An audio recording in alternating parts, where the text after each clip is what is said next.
Hai, Assalamualaikum warahmatullahi wabarakatuh. Perkenalkan, nama saya Idriani dengan NIM 210901010202 kelas B akuntansi terapan. Hai, Assalamualaikum. Untuk memenuhi tugas bank dan lembaga keuangan, di sini saya akan menjelaskan analisis kasus dengan judul OJK pantau kasus karyawati BRI kuras dana 5,1 miliar.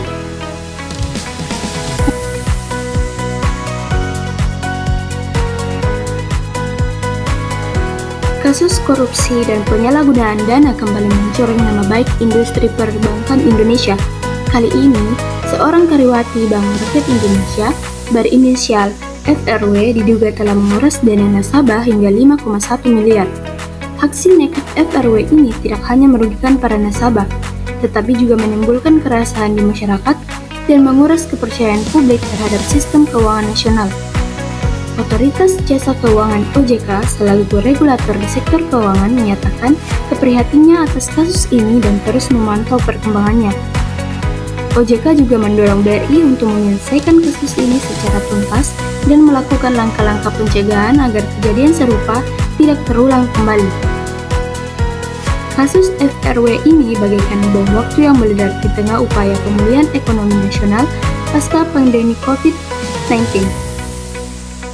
Kepercayaan publik terhadap sektor jasa keuangan yang telah dibangun dengan susah payah kini terancam runtuh akibat oleh oknum-oknum yang tidak bertanggung jawab. Lebih dari itu, kasus ini juga menjadi bukti nyata lemahnya sistem pengawasan internal di BRI. Bagaimana mungkin seorang karyawati dapat dengan mudahnya melakukan aksi korupsi sebesar itu tanpa terdeteksi? Hal ini tentu menjadi pertanyaan besar yang harus dijawab oleh BRI dan OJK. Peran dan fungsi OJK dalam mengawasi dan melindungi sektor keuangan nasional. Berdasarkan Undang-Undang Nomor 21 Tahun 2011 tentang Otoritas Jasa Keuangan, OJK adalah lembaga yang terintegrasi dan independen yang memiliki fungsi, tugas, dan wewenang untuk mengatur sistem regulasi dan melakukan pengawasan terhadap kegiatan jasa keuangan. OJK bukan bagian dari kekuasaan pemerintah dan bekerja dengan prinsip-prinsip tata kelola yang baik, seperti akuntabilitas, transparansi, dan independensi. OJK berperan penting dalam menjaga daya saing dan meningkatkan perekonomian Indonesia dengan memenuhi dan melindungi kebutuhan dan kepentingan masyarakat, membangun sistem keuangan yang stabil dan berkelanjutan, dan menjalankan sistem keuangan yang teratur, adil, akuntabel, dan transparan. Beberapa fungsi kasus OJK yaitu: yang pertama, melindungi konsumen dan investor. OJK bertanggung jawab untuk melindungi hak-hak konsumen dan investor dengan memastikan bahwa perusahaan keuangan yang beroperasi di Indonesia mematuhi peraturan dan standar yang ditetapkan. Yang kedua, meningkatkan literasi keuangan. OJK berperan aktif dalam meningkatkan literasi keuangan di kalangan masyarakat. Hal ini bertujuan agar masyarakat memiliki pemahaman yang lebih baik tentang produk dan layanan keuangan yang mereka gunakan. Yang ketiga, menjaga stabilitas sistem keuangan. OJK memiliki peran vital dalam memastikan stabilitas sistem keuangan Indonesia. Lembaga ini melakukan pengawasan dan pengendalian risiko di sektor keuangan guna mencegah terjadinya krisis sistematik yang dapat berdampak buruk pada perekonomian nasional. Yang keempat, mengatur dan mengawasi sektor keuangan. Lembaga OJK memiliki fungsi untuk mengatur dan mengawasi jasa keuangan di Indonesia. Sektor jasa keuangan terdiri dari perbankan, pasar modal, dan industri keuangan non-bank. Efektivitas pengawasan OJK dalam kasus karyawati BRI yang menguras dana 5,1 miliar. Pengaturan dan pengawasan industri jasa keuangan dilakukan oleh Otoritas Jasa Keuangan, Bank Indonesia, Kementerian Keuangan, dan Lembaga Simpan Pinjam. Sejak Undang-Undang Nomor 21 Tahun 2011 tentang OJK, di mana semua tanggung jawab pengaturan dan pengawasan sektor keuangan yang sebelumnya dipegang oleh Bank Indonesia dan lembaga lainnya digabungkan ke dalam lingkup kewenangan OJK. Dengan demikian, diharapkan proses perizinan, pengaturan, dan pengawasan akan menjadi lebih mudah dan efektif, dan masalah yang selama ini muncul di sektor keuangan tidak lagi muncul. Untuk meningkatkan efisiensi pengawasan, OJK telah meminta bank untuk memberikan pelatihan tugas dan tanggung jawab secara efektif dan berkala. Ini akan berdampak pada proses pidana jika mereka melakukan penyimpangan atas kewenangannya. Pembinaan dan penguatan harus dilakukan secara bersamaan. Penguatan harus diikuti dengan peningkatan sistem pengendalian dan sistem pengendalian internal, serta pembentukan dan penerapan strategi anti penipuan. Hal ini mencakup pilar pencegahan dan deteksi, seperti bank harus memiliki mekanisme mengidentifikasi gaya hidup buruk karyawan, memperketat proses verifikasi identitas pelanggan, dan verifikasi identitas elektronik (eKTP) untuk layanan kartu kredit. Faktor-faktor yang menyebabkan terjadinya kasus karyawati BRI yang nguras dana sebesar 5,1 miliar, yaitu yang pertama, kelemahan sistem pengawasan internal BRI.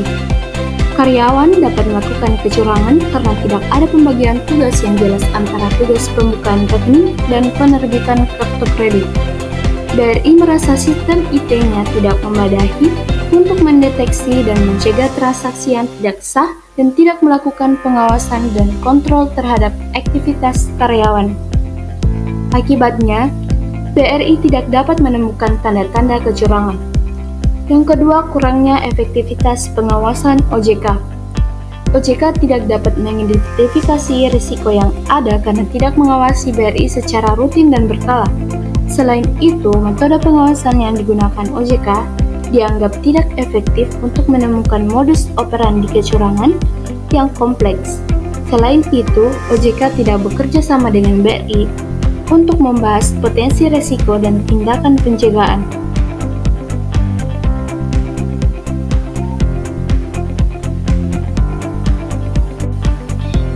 Upaya edukasi dan pelatihan kepada karyawan bank dan masyarakat dapat ditingkatkan untuk mencegah kecurangan di sektor keuangan, yaitu yang pertama dengan memperkuat edukasi dan pelatihan untuk karyawan bank dengan meningkatkan tata kelola pelatihan perusahaan yang baik.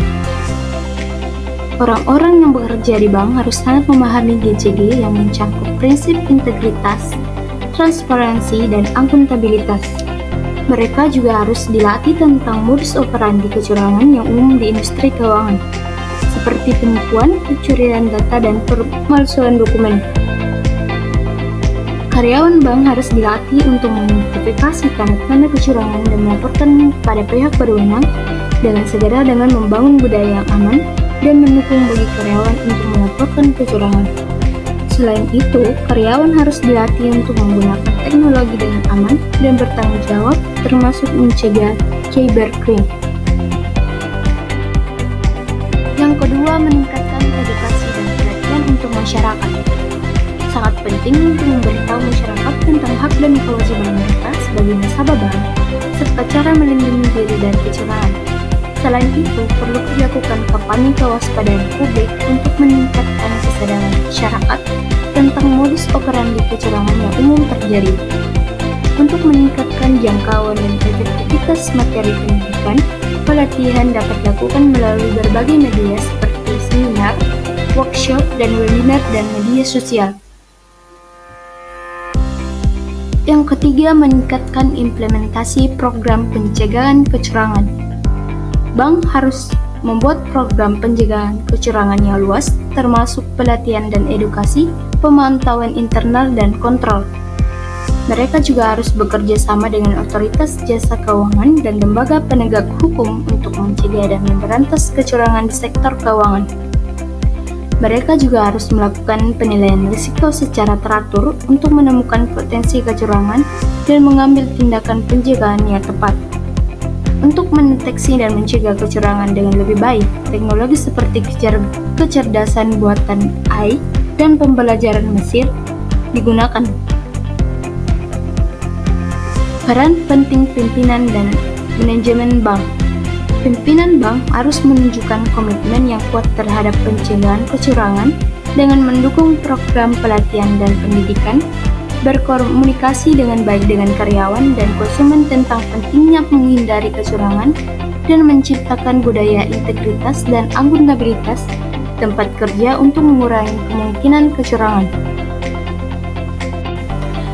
Langkah-langkah yang perlu diambil oleh OJK dan BRI untuk mencegah terjadinya kasus serupa di masa depan yaitu yang pertama dengan meningkatkan entitas dan cakupan pengawasan.